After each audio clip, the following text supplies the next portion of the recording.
Good evening everyone, and welcome back to the channel. I've been trying to find some really beautiful places to do some voiceovers and introductions, and this is it.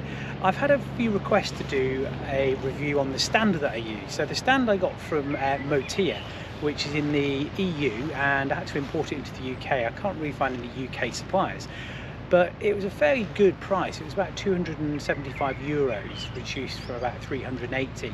And with the VAT on top of that of 20%, it was still a pretty reasonable price for what I wanted. So I took the plunge and ordered this stand, and I'll show you some bits and pieces now about the details and the close-ups of the stand, how it works, and also any little features that are a little bit tricky or a little bit niggly that take a bit of practice and a bit of rehearsal to get right every time. So here's my very niche review on the con stand from Motia. Hope you like it. Like I said, very niche, might not get many views, but if you're in the market for a stand, then definitely have a look at this one, because I'm very impressed with it. Let's have a look at this stand. So you can see it underneath the bike at the moment, and it lifts the bike completely off the ground, and that's really good for all the servicing, getting the wheels off, changing tyres and everything like that. So if we come around to this side, the stand was actually flat packed when it arrived, and it took a bit of getting together. It's quite heavy, but it actually went together very easily. All the parts fitted really well, and I was really quite impressed. Now this has been outside all winter with the bike up on it, and again it's surviving pretty well. There's a tiny little bit of rust around some of the bolts, but apart from that, nothing major. I have greased some of the areas just to keep it a bit protected from the rust. Got my little companion again doing the help with the ball.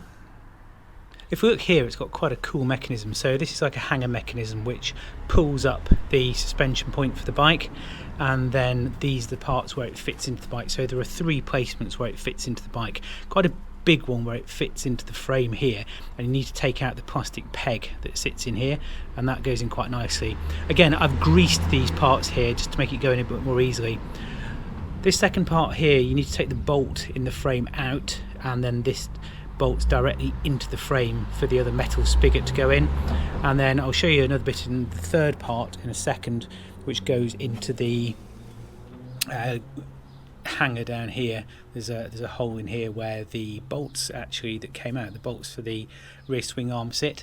So I'll take the bike off the stand and we'll have a look at those.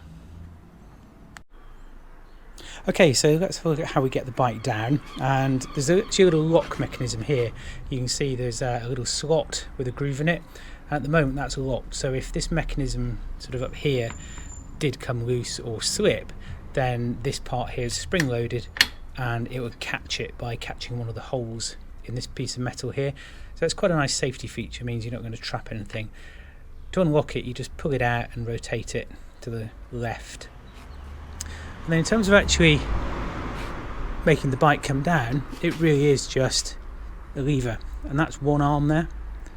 That's one hand doing that, not all the way up the lever. So it's actually pretty easy to do, if you see. And then to lift it up again, we'll just like that, and it lifts the bike off the ground. So it's very effective, very easy. The leverage is good, mechanical advantage seems to work really well, and very impressed with it as a stand. You can see the plate now where the suspension points for the bike are. So you've got the top one which goes into the frame, you've got the second one here which goes into the bracket here that bolts onto the frame, and then you've got the bottom stabilisation plastic one here which fits into the hole here where the swing arm bolt goes, the one that came out. So that's where it all sits. So you've got 3 points of suspension. You've got here, here and here. If you look carefully at the upright for the stand, you can see it's actually leaning back slightly, which gives it a greater safety element. So when the bike's on it, it's not completely vertical, it's just sitting back a little bit at an angle, which means that it sits on the pegs more securely. Now what you find when you're putting the bike onto it is that you do need to tilt the bike slightly, and it takes a little bit of jiggling to get it into the holes on the frame. You've got three quite fixed holes which need lining up, and it does take a little bit of jiggling and a bit of practice to get used to that. So like I said, the bike does take a little bit of jiggling to get the 3 holes lined up. The other thing you have to do as well is actually take the bike off the side stand. It won't go underneath if you have the side stand up, so you have to do a bit of a balancing act, but you know, a couple of goes and it's pretty easy to do.